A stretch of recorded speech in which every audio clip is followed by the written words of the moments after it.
जय श्री कृष्ण मित्रों। आज हम बात करेंगे भगवत गीता के अध्याय 8 के ऊपर।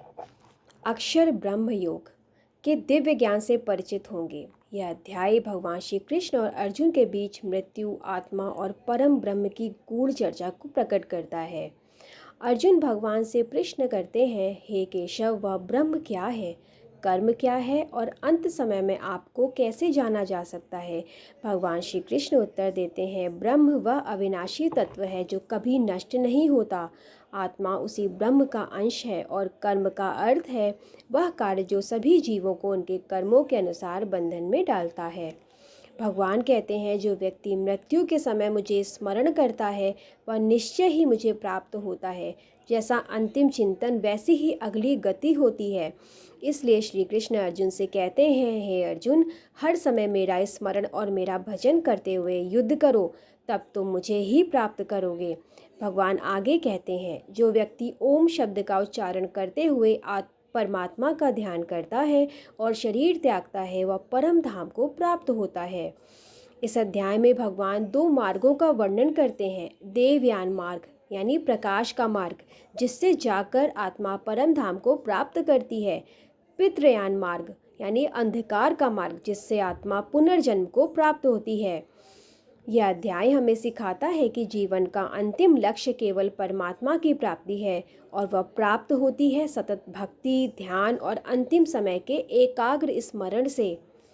इसलिए हे आत्मन, अभी से ही प्रभु का नाम जपो, मन को निर्मल करो और मृत्यु के समय अपने प्रभु का ही स्मरण करो। यही मोक्ष का मार्ग है।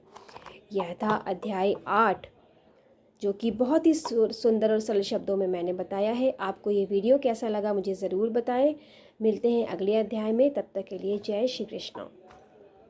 जय श्री कृष्ण मित्रों, आज हम बात करेंगे श्रीमद् भगवत गीता के अध्याय 8 के ऊपर। यह अध्याय भगवान श्री कृष्ण और अर्जुन के बीच मृत्यु, आत्मा और परम ब्रह्म की गूढ़ चर्चा को प्रकट करता है।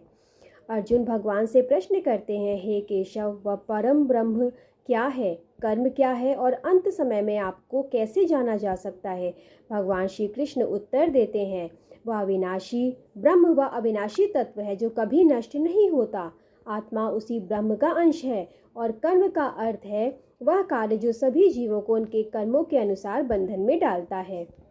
भगवान कहते हैं, जो व्यक्ति मृत्यु के समय मुझे स्मरण करता है वह निश्चय ही मुझे प्राप्त होता है। जैसा अंतिम समय चिंतन वैसी ही अगली गति होती है। इसलिए श्री कृष्ण अर्जुन से कहते हैं, हे अर्जुन, हर समय मेरा स्मरण और मेरा भजन करते हुए युद्ध करो, तब तुम मुझे ही प्राप्त करोगे। भगवान आगे कहते हैं, जो व्यक्ति ओम का शब्द का उच्चारण करते हुए परमात्मा का ध्यान करता है और शरीर त्यागता है वह परम धाम को प्राप्त होता है।